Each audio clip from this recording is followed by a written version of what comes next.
Let us talk today about collection of data.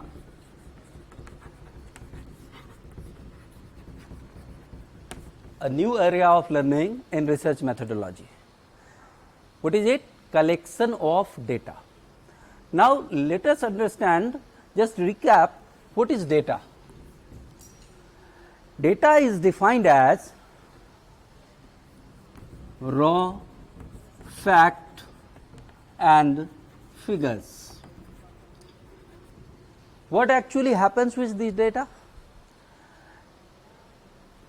We can understand the importance of data in our life when we come forward to a new word. And what is that? It is information. What is that? Information. What is information? A systematic arrangement of data is called information. Systematic arrangement of data.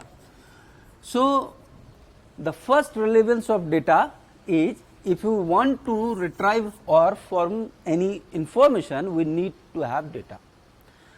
Now, to understand the dependency on data, we should learn one another thing, that is knowledge. A bunch of information creates knowledge, isn't it? We have multiple dimensions from where we can acquire the knowledge. But what is that actually? It is an information of the different facets of our life. So, knowledge means bunch of information. Now, let us come back what we have learnt about this research. What we called research means new information or knowledge. So, if we want to conduct a research, we need to have some information or knowledge, and for that we require data. And that is why the collection of data is quite important when we are learning about research. In research process, everything, even research problem, it has come to us. What we have seen, what we have heard, what we have read, हमने ये सुना Newton ने के सिर पे क्या हुआ, Apple आके गिरा. It is an information we derived from the book. But data किसको कहेंगे यहाँ?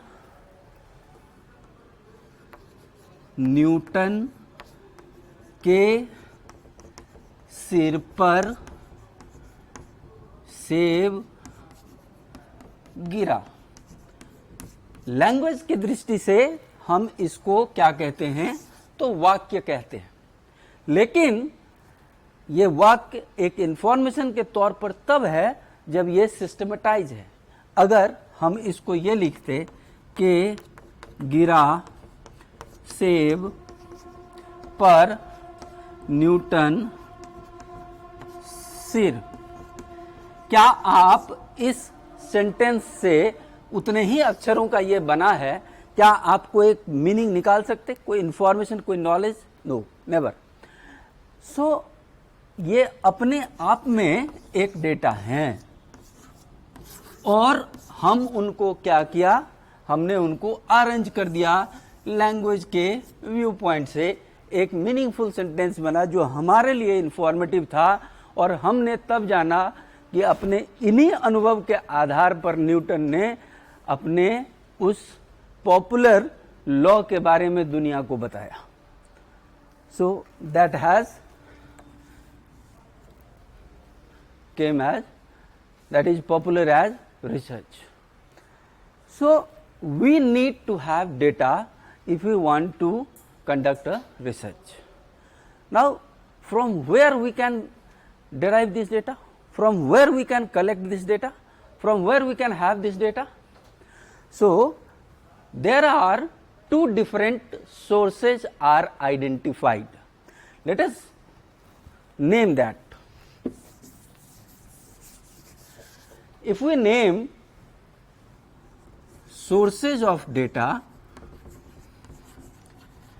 the first is primary source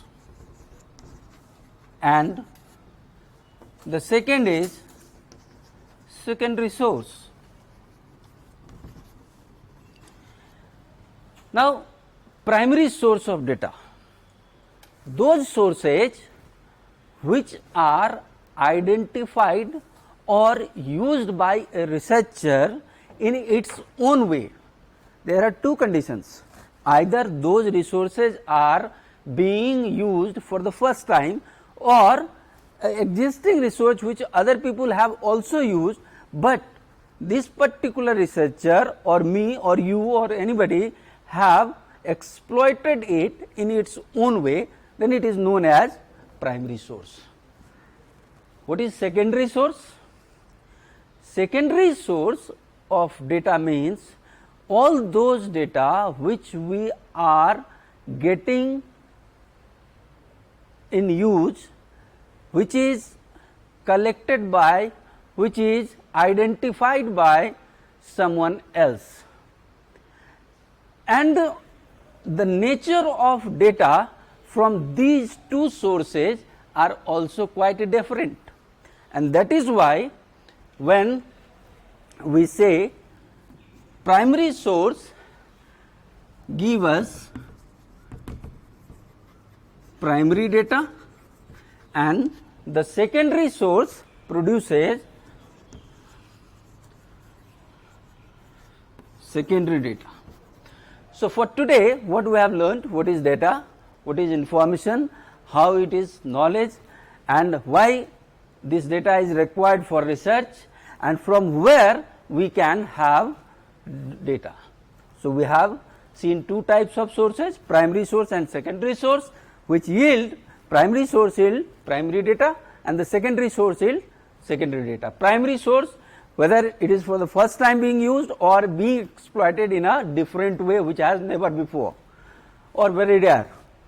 Secondary source, which have been already been identified and used frequently by someone else. So, those data are known as secondary data and the source is known as secondary source. We will explain all these in length in our next interaction. Thank you so much.